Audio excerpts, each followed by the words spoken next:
ఎండల కాలం అయితే చాలు మనకు గుర్తొచ్చేది ఊరగాయలు, వడియాలు ఎక్కువగా గుర్తొస్తాయి. ఇవైతే సంవత్సరం పాటు మనకు నిల్వ ఉంటాయనేసేసి మనం ఎక్కువగా పెట్టుకుంటుంటాము. అదేవిధంగా నేను ఈరోజు బియ్య పిండితోటి కాకుండా బొంబాయి రవ్వతోటి వడియాలు వేసి చూపించబోతున్నాను. చాలా సాఫ్ట్గా ఉంటాయి, నోట్లో పెట్టుకుంటే ఇట్లే కరిగిపోతాయి. చాలా బాగుంటాయి, ఒకసారి ట్రై చేయండి. మీరు ఎవరన్నా ఈ విధంగా బొంబాయి రవ్వతో చేసి నింటే నాకు కామెంట్ చేయండి. నేను అర్ధ కేజీ బొంబాయి రవ్వ ప్యాకెట్ అయితే తీసుకొని మిక్సీ గిన్నెలోకి వేసేసుకొని బరకగా గ్రైండ్ చేసుకుంటున్నాను. తర్వాత ఆ పిండిని ఒక బౌల్లోకి తీసుకొని 2 గ్లాసుల వరకు నీళ్లు వేసేసి ఉండలు లేకోకుండా బాగా కలుపుకొని పక్కన పెట్టుకుంటున్నాను అనమాట. తర్వాత దబర తీసుకొని ఆ దబరలోకి మనం కాంచుకుంటాం కదా, ఏదైనా ఒక గిన్నె అయినా పర్వాలేదు. ఇట్లా నేనైతే దబరలో కాంచుకుంటాను అనమాట, వడియాలు ఏవైనా కానీ. ఇందులోకి 7 గ్లాసుల వరకు నీళ్ళు వేసుకుంటున్నాను.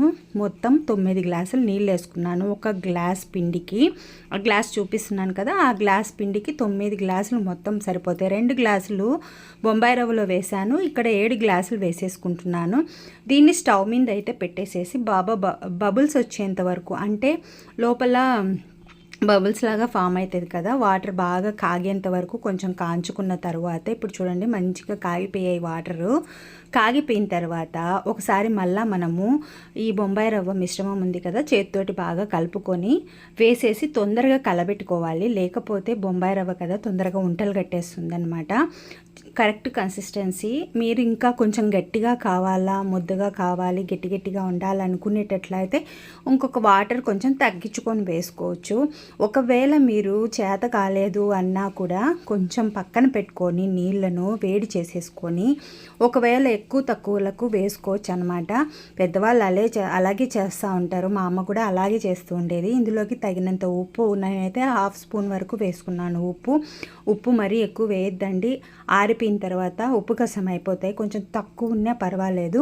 ఇప్పుడు స్టవ్ ఆఫ్ చేసుకొని ఇందులోకి జీలకర్ర, ఒట్టిమిరపకాయలు కొంచెం లైట్గా బరకగా గ్రైండ్ చేసుకొని అందులో కలుపుకుంటున్నాను అనమాట. తర్వాత ఎండలో మంచం పైన కవర్ వేసేసేసుకొని కవర్ పైన వేసుకుంటున్నాను.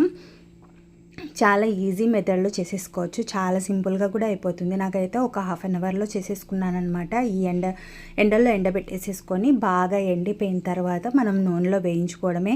చాలామంది వీడియోస్ సరిగ్గా చూడడం లేదు, ఇదివరకు బాగా చూస్తూ ఉండేవాళ్ళు, కానీ ఎందుకో ఈ మధ్యన వ్యూస్ చాలా తక్కువగా వస్తున్నాయి. ప్లీజ్ చూడండి, చూసి మీ వీడియో నచ్చినట్లయితే లైక్ చేసి సబ్స్క్రైబ్ చేసుకోండి, ఓకేనా.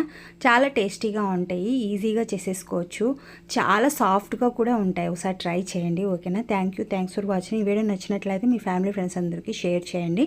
కమెంట్ చేయడం మాత్రం మర్చిపోవద్దు.